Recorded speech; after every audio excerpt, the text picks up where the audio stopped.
Basic English grammar के video lecture 2 में आपका स्वागत है। इटिमोलॉजी आज का दूसरा हम लोग का क्या रहेगा, पार्ट्स ऑफ ग्रामर के अंतर्गत इटिमोलॉजी पढ़ना है।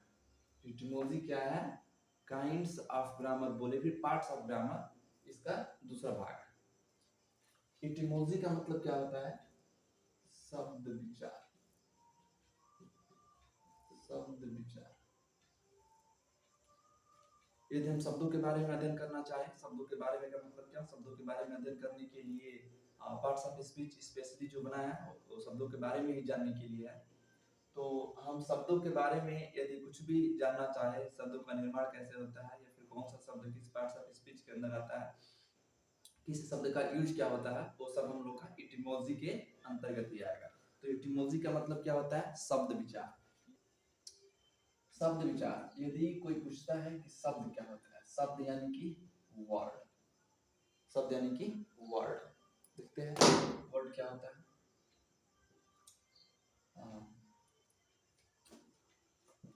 Meaningful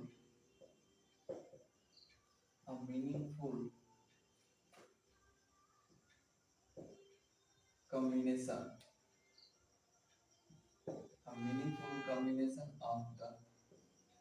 a meaningful combination of the consonant and vowel letters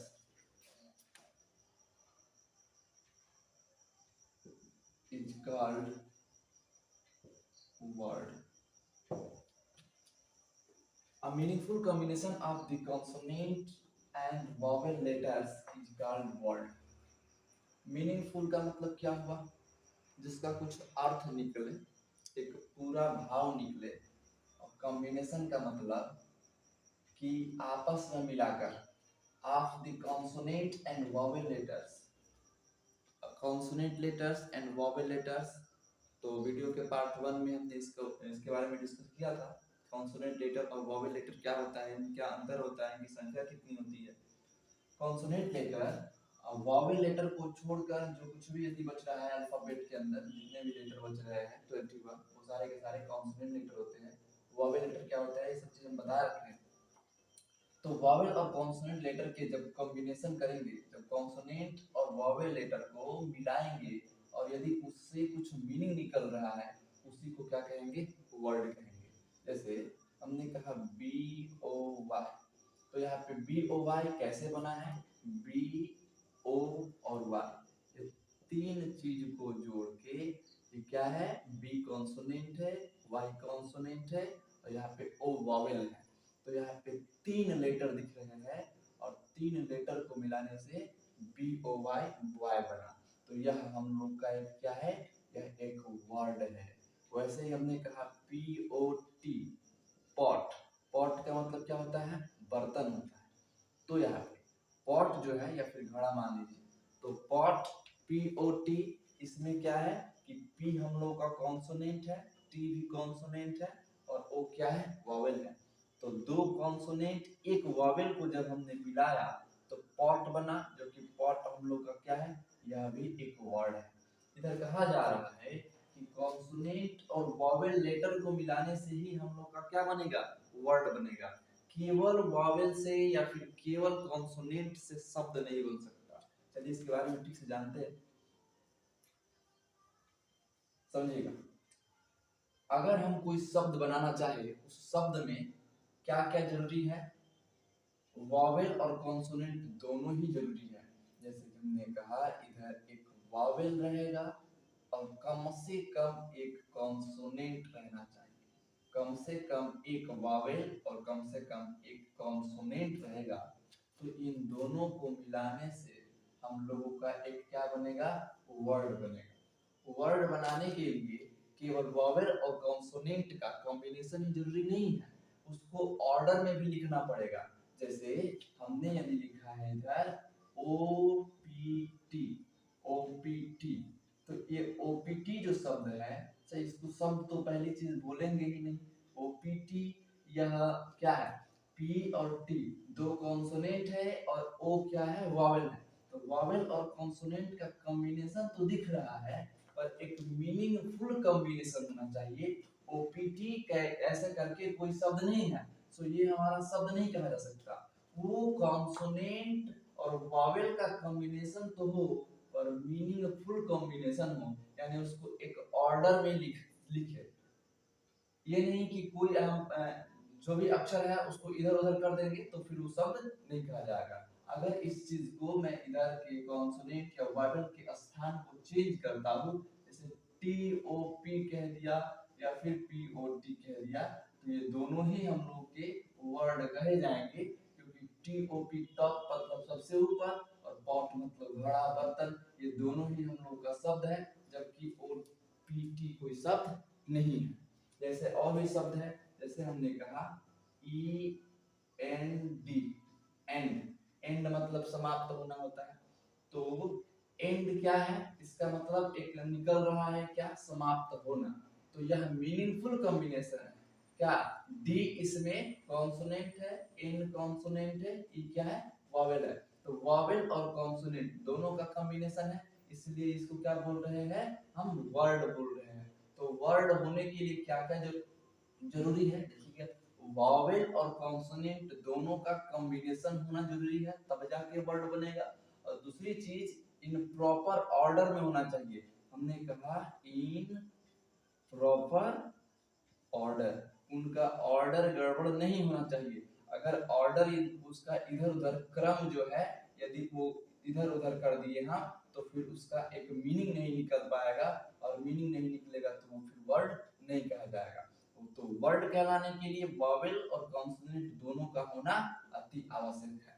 हम पिछली कक्षा में इस बात पे चर्चा कर चुके हैं कि एक वर्ड बनाने के लिए वॉवेल और कॉन्सोनेंट दोनों ही जरूरी होता है। बिना वॉवेल कॉन्सोनेंट का हम कोई भी वर्ड नहीं बना सकते। चलिए, यदि कोई ऐसा वर्ड है जिसमें क्या मिल रहा है, वॉवेल नहीं है, सिर्फ कॉन्सोनेंट है, तो उस जगह पे सेमी वॉवेल काम करता है।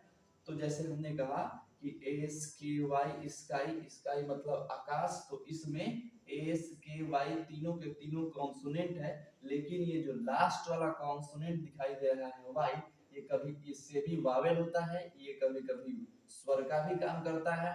तो शब्द कहलाने के लिए हमें क्या होना चाहिए, उधर कॉन्सोनेंट और वॉवेल दोनों होना चाहिए। तो कॉन्सोनेंट तो ठीक है, वॉवेल का मतलब स्वर, तो स्वर की ध्वनि होनी चाहिए। अगर स्वर ध्वनि वाला कोई वॉवेल लेटर नहीं है, तो स्वर जैसे ध्वनि देने वाला कोई कॉन्सोनेंट लेटर भी रहेगा तो वो शब्द कहा जाएगा। जैसे वाई स्वर देने वाला ये कॉन्सोनेंट लेटर है, हालांकि इसीलिए इसको सेमी वॉवेल कहते हैं। तो इसको लिखा जाएगा स्काई, स्काई में बड़ी ई आ रहा है, वाई का मतलब बड़ी ई, तो है तो ये क्या कॉन्सोनेंट, पर ये स्वर का भाव दे रहा है, स्वर वाली ध्वनि है, तो इसीलिए इसको सेमी वॉवेल कहते हैं। और ये स्काई हम लोग का वर्ड क्या है, सही है। इस तरीके से और भी सारे वर्ड होते हैं, देखते हैं।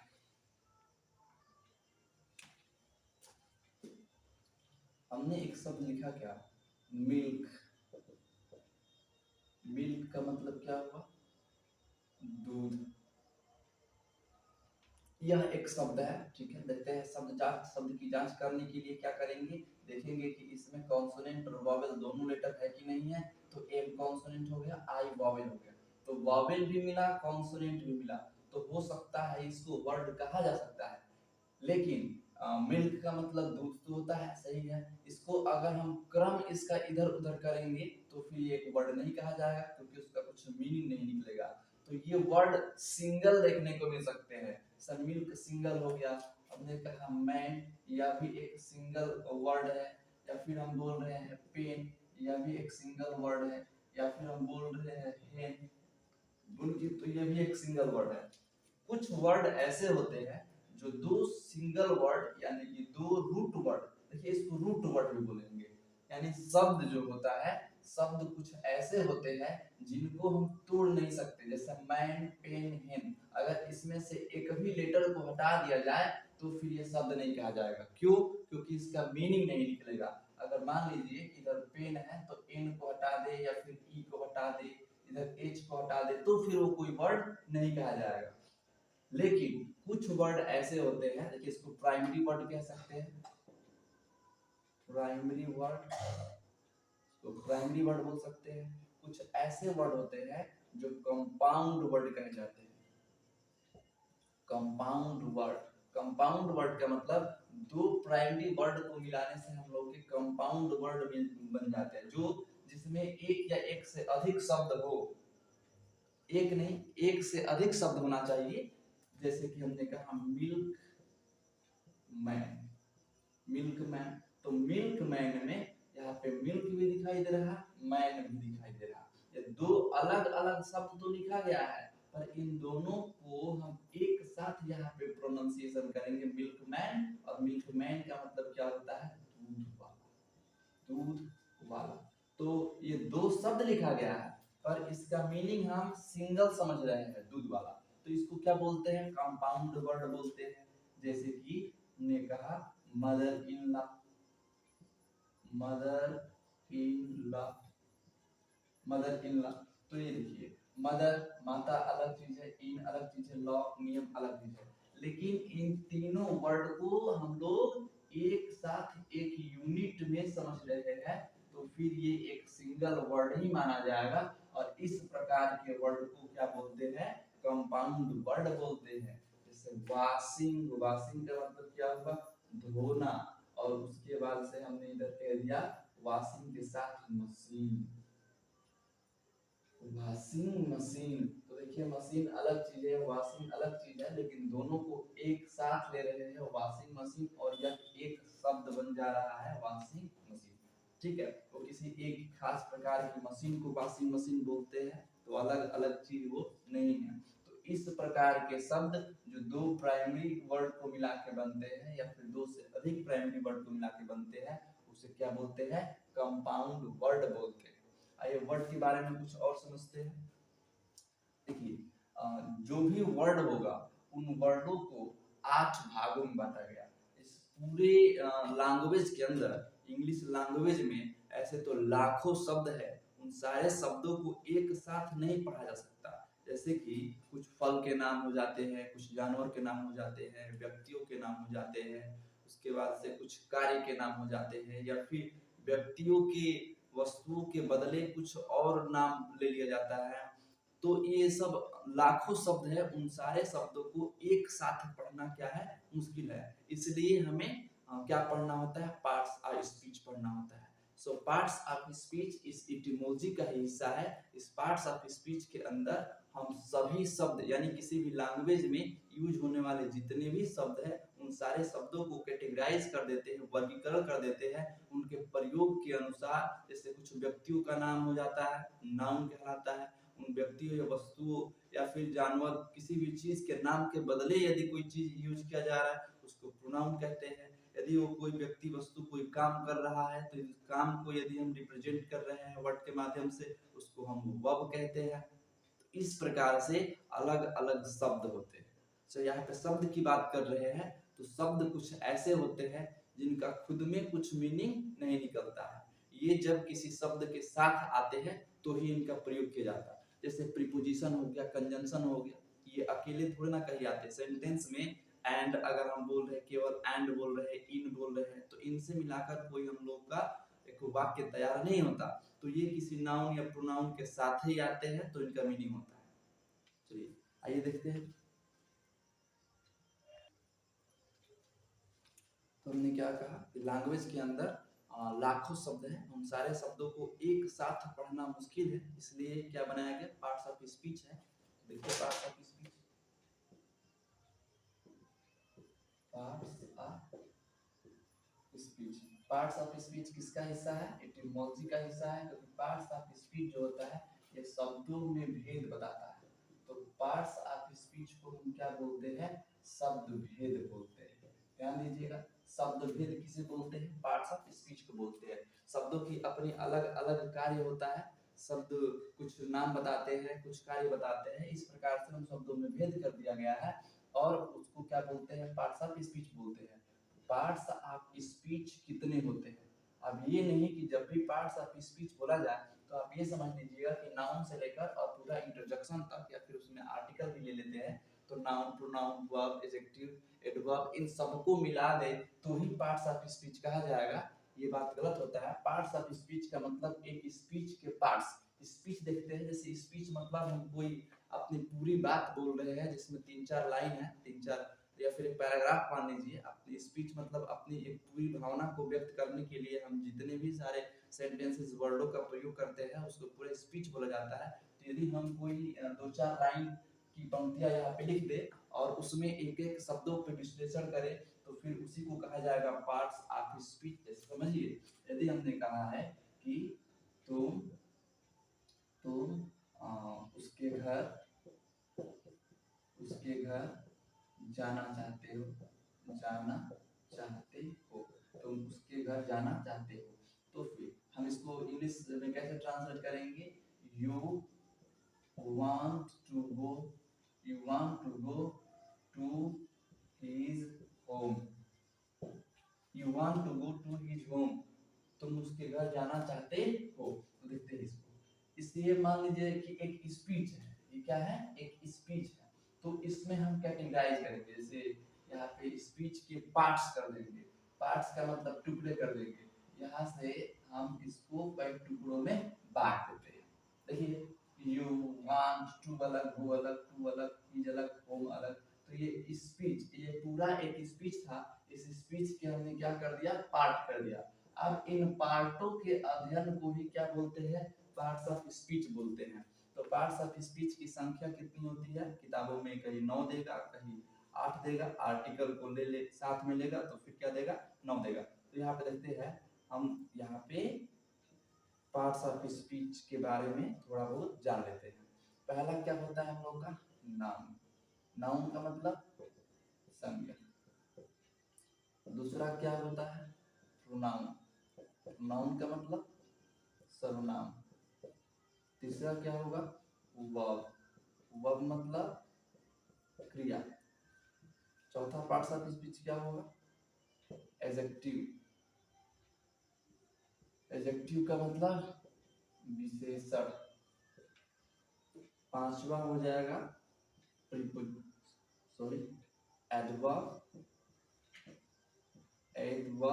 एडवर्ब का मतलब क्रिया विशेषण। छठे नंबर का इसको बोलेंगे प्रीपोजिशन। प्रीपोजिशन का मतलब संबंध सूचक अव्यय। संबंध सूचक अव्यय। सातवें नंबर पे कंजंक्शन। कंजंक्शन का मतलब क्या होता है? संयोजक अव्यय। संयोजक अव्यय। समुच्चय बोधक अव्यय भी इसको बोलते हैं। और आठवें नंबर पे क्या होगा? इंटरजेक्शन। इंटरजेक्शन होता है। इंटरजेक्शन का मतलब क्या होता है? विस्मयादि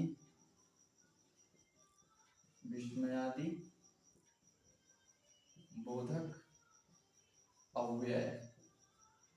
विस्मयादि बोधक। तो यहाँ पे 8 पार्ट्स ऑफ स्पीच है। 9 को इसमें 9 भी ऐड कर देता हूँ। तो आर्टिकल। हालांकि आर्टिकल को एडजेक्टिव पार्ट ही समझा जाए, क्योंकि ये किसी नाउन या नाउन से पहले ही आता है। तो नाउन से पहले आने वाले शब्द को हम क्या बोलते हैं? एडजेक्टिव बोलते हैं। आइए देखते हैं, यहाँ पे पार्ट्स ऑफ स्पीच की संख्या कितनी हो गई? 9 हो गया। तो पार्ट्स ऑफ स्पीच का मतलब ये नहीं कि हम नाउन से लेकर और पूरा आर्टिकल या फिर इंटरजेक्शन तक साथ में एक ग्रुप में समझे, नहीं। पार्ट्स ऑफ स्पीच का मतलब नाउन भी एक पार्ट्स ऑफ स्पीच है, प्रोनाउन भी एक पार्ट्स ऑफ स्पीच है, वर्ब भी क्या है? पार्ट्स ऑफ स्पीच है। तो थोड़ा बहुत इसके बारे में देख लेते हैं। उसके बाद से तो एक एक नाउन, प्रोनाउन इन सब की अलग अलग क्लास वीडियो बनेगा। आइए समझते हैं कि नाउन क्या होता है। नाउन का मतलब नाम। नाउन का मतलब नाम होता है। सो नेमिंग वर्ड। किसी भी शब्द को एज सिर्फ नाम के जैसे यूज कर रहे हैं, उसकी पहचान कर रहे हैं, उसकी नाम से पहचान होता है। तो यदि हम उस वर्ड को सिर्फ एज अ नाम यूज कर रहे हैं तो फिर उसको क्या बोलते हैं, नाउन बोलते हैं। वो चाहे कुछ भी हो, इधर से वर्ब हो, प्रोनाउन हो, एडजेक्टिव हो, ये खुद भी एक पार्ट ऑफ स्पीच का नाम है। तो भले लिखा गया प्रोनाउन, बाकी ये एक तरह से देखा जाए तो ये नाउन भी है। क्यों? क्योंकि प्रोनाउन एक पार्ट ऑफ स्पीच का नाम है। तो यदि कोई नेमिंग वर्ड है, यदि कोई वर्ड है, यदि उसका कुछ नाम है, अच्छा बिना नाम का तो कोई वर्ड होगा नहीं, आप जो कुछ भी बोलेंगे वो उसका नाम ही होगा। तो जो नाम है उसी को क्या बोलते हैं, नाउन बोलते हैं।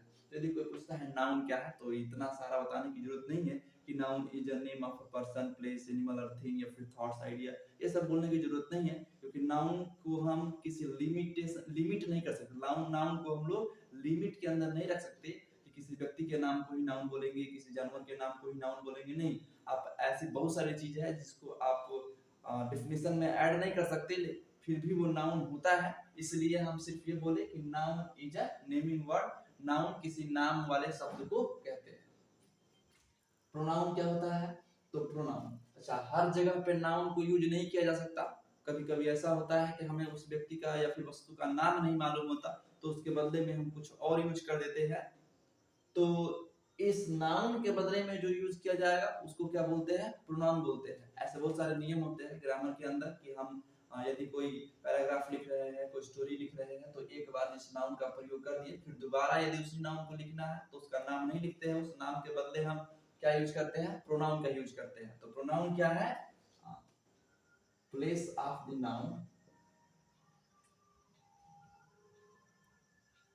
Place of the noun, noun के स्थान पे अगर कुछ आ रहा है, नाउन के स्थान पे आ रहा है, नाउन के बदले आ रहा है, तो उसको क्या बोलते हैं, प्रोनाउन बोलते हैं। Place of the noun, noun के स्थान पे या फिर नाउन के बदले में आए तो उसको क्या बोलेंगे, प्रोनाउन बोलेंगे। वर्ब क्या होता है, वर्ब समझिएगा, नाउन हो प्रोनाउन हो, ये किसी व्यक्ति का नाम होता है, किसी व्यक्ति या वस्तु के लिए यूज किया जाता है, कुछ भी हो सकता है। तो वो व्यक्ति या वस्तु कुछ ना कुछ एक्शन तो करेगा, तो जो कुछ भी एक्शन कर रहा है, जो कोई काम कर रहा है या फिर किसी स्थिति में होने का बोध करा रहा है, उसको क्या बोलते हैं, वर्ब बोलते हैं। तो वर्ब को हम क्या कह सकते हैं, वर्ब को कह सकते हैं एक्शन। एक्शन, कोई काम, कोई काम के नाम को ही क्या बोलेंगे, वर्ब बोलेंगे। हाँ, वो काम होना चाहिए, वो काम जिस टाइम एक्शन कर रहा होगा, उस वर्ब से या फिर उस शब्द से मालूम चले कि वो कोई एक्शन कर रहा है, तो ही उस टाइम में उसको क्या बोलते हैं, वर्ब बोलते हैं। जैसे आप समझिएगा, हमने कहा walking is good for health, walking is good for health. Walking यानी कि टहलना, चलना स्वास्थ्य के लिए क्या है, अच्छा है।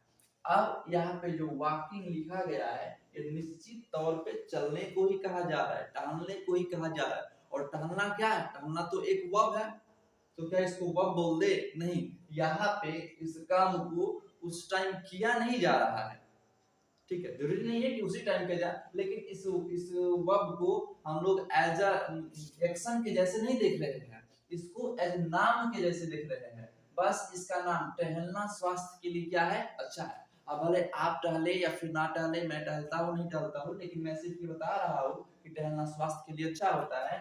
तो ये सब्जेक्ट के स्थान पे है, आगे पढ़ा जाएगा कि नाउन किस किस स्थान पे आ सकता है। तो सब्जेक्ट के स्थान पे हमेशा नाउन आता है। तो इससे ये नाम तो है किसी वर्ब का ही, ये वर्ब की चौथी फॉर्म में लिखा गया, लेकिन यहाँ पे नाउन का काम कर रहा है, इसलिए यहाँ पे इसको जिरेंड बोलते हैं। लेकिन यदि मैं बोलूं कि I am walking, I am walking, क्या मैं टहल रहा हूँ, आई एम वॉकिंग, तो इस वाले सेंटेंस में आई एम वॉकिंग, मैं टहल रहा हूँ, इस टाइम मेरे द्वारा ये टहलने का काम किया जा रहा है, तो करेंट टाइम में किया जा रहा है, तो इसलिए इसको वर्ब बोलेंगे। और वर्ब का एक स्थान होता है, यदि उस स्थान पे ही वो शब्द को लिखा जा रहा है, मान लीजिए हमने किसी शब्द को वर्ब कहा और वो वर्ब उस वर्ब के स्थान पर ही लिखा गया है, तो ही उस टाइम उसको वर्ब बोलेंगे, अन्यथा उस वर्ब को वर्ब नहीं बोलेंगे। वो किसी दूसरी चीज का काम कर रहा होगा, वो हम लोग का जिरंड कहा जा सकता है, इन्फिनिटिव कहा जा सकता है। तो किसी एक्शन के नाम को ही क्या बोलते हैं, वर्ब बोलते हैं, यदि वो घटना हो रहा है तो। एडजेक्टिव क्या होता है, किसी नाउन या प्रोनाउन की विशेषता बताता है। एडजेक्टिव क्या करता है, किसी नाउन या प्रोनाउन की विशेषता बताता है, क्वालिफाई करता है नाउन या प्रोनाउन को। अच्छा, जब भी मैं नाउन बोलूं तो नाउन का मतलब आप समझ जाइएगा कि नाउन के बदले प्रोनाउन आता है, तो प्रोनाउन वहां पे ऑटोमेटिक समझ लीजिएगा। एडजेक्टिव का मतलब विशेषण, ये क्वालिफाई करता है। यहाँ पे हमने कहा to qualify, to qualify a noun और प्रोनाउन, किसी नाउन या प्रोनाउन को क्वालिफाई करता है। ये कोई संज्ञा है या फिर सर्वनाम है, उसकी विशेषता बताएगा। हम किसी व्यक्ति या वस्तु का नाम ले ले, इतना ही काफी नहीं है, उस व्यक्ति या वस्तु के बारे में कुछ गुण बताना होता है, कुछ उसकी क्वालिटी बताना होता है। और जब भी उसकी उस नाउन या प्रोनाउन की कोई तारीफ या बुराई करे, तो उस तारीफ या बुराई को ही क्या बोलते हैं, एडजेक्टिव बोलते हैं। एडवर्ब क्या होता है, तो एडजेक्टिव का काम है नाउन या प्रोनाउन को क्या करना, क्वालिफाई करना। नाउन या प्रोनाउन को क्या करना, क्वालिफाई करना, विशेषता बताना। लेकिन एडवर्ब का काम होता है इस नाउन और प्रोनाउन को छोड़ के, नाउन अथवा प्रोनाउन को छोड़ के बाकी किसी भी पार्ट्स ऑफ स्पीच की यदि विशेषता बताना हो तो एडवर्ब का काम होता है। जैसे वर्ब की विशेषता बताना हो, एडजेक्टिव की विशेषता बताना हो, या खुद एडवर्ब की विशेषता बताना हो, तो ये सब काम कौन करता है, एडवर्ब करता है। सो हम कह सकते हैं टू क्वालिफाई, ये भी तो विशेषता ही बताता है, ये भी क्वालिफाई करता है, मॉडिफाई करता है। सो यहाँ पे हम मॉडिफाई लिख देते हैं क्योंकि इसका काम कहीं एडजेक्टिव से ज्यादा है। तो मॉडिफाई, ये मॉडिफाई किसको करता है, तो वर्ब को करता है। टू मॉडिफाई अ वर्ब, किसी वर्ब को मॉडिफाई करता है, या फिर एडजेक्टिव को मॉडिफाई करता है, या फिर एडवर्ब को मॉडिफाई करता है। खुद एडवर्ब अपने आप को भी क्या कर सकता है, मॉडिफाई कर सकता है। तो एडवर्ब बड़ा जरूरी होता है पढ़ना। प्रीपोजिशन, प्रीपोजिशन का काम क्या है, तो प्रीपोजिशन एक ऐसा शब्द है जो किसी नाउन या प्रोनाउन के पहले आकर उसका संबंध किसी दूसरे नाउन या प्रोनाउन से बताता है। जैसे प्रीपोजिशन हमने कहा कि यूज्ड बिफोर नाउन और प्रोनाउन। चलिए इसको कुछ अलग वे भी लिख देते हैं। हमने कहा to show relation, to show relation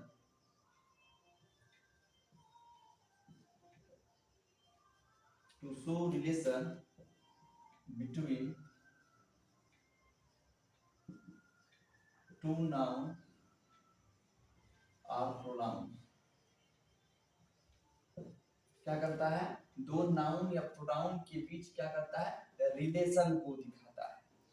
यदि कोई नाउन है और एक और नाउन है, उस दोनों नाउन के बीच में, या फिर कोई नाउन कोई प्रोनाउन है, उन दोनों नाउन या प्रोनाउन के बीच में क्या रिलेशन है, उस रिलेशन को दिखाने के लिए, संबंध को दिखाने के लिए क्या यूज किया जाता है, प्रीपोजिशन का यूज किया जाता है। कंजंक्शन क्या होता है, तो कंजंक्शन हम लोगों का दो या दो से अधिक शब्दों को, फ्रेजेस को या फिर क्लॉजेस को आपस में जोड़ने का काम करता है। सो हम ये कह सकते हैं कनेक्टिव वर्ड, कनेक्टिव वर्ड को क्या बोलते हैं, कंजंक्शन बोलते हैं। जब दो शब्दों को आपस में जोड़ना हो, दो फ्रेजेस को जोड़ना हो, या फिर दो क्लॉजेस को जोड़ना हो, तो उनको जोड़ने का काम कौन करता है, ये कंजंक्शन काम करता है। यानी कंजंक्शन केवल जोड़ने का ही काम करता है, ये किसी भी प्रकार का संबंध स्थापित नहीं करता है। ध्यान दीजिएगा, ये किसी नाउन का दूसरे नाउन से संबंध नहीं बताता, ये केवल जोड़ने का काम करता है। इंटरजेक्शन क्या होता है, इंटरजेक्शन एक्सप्रेसिंग वर्ड,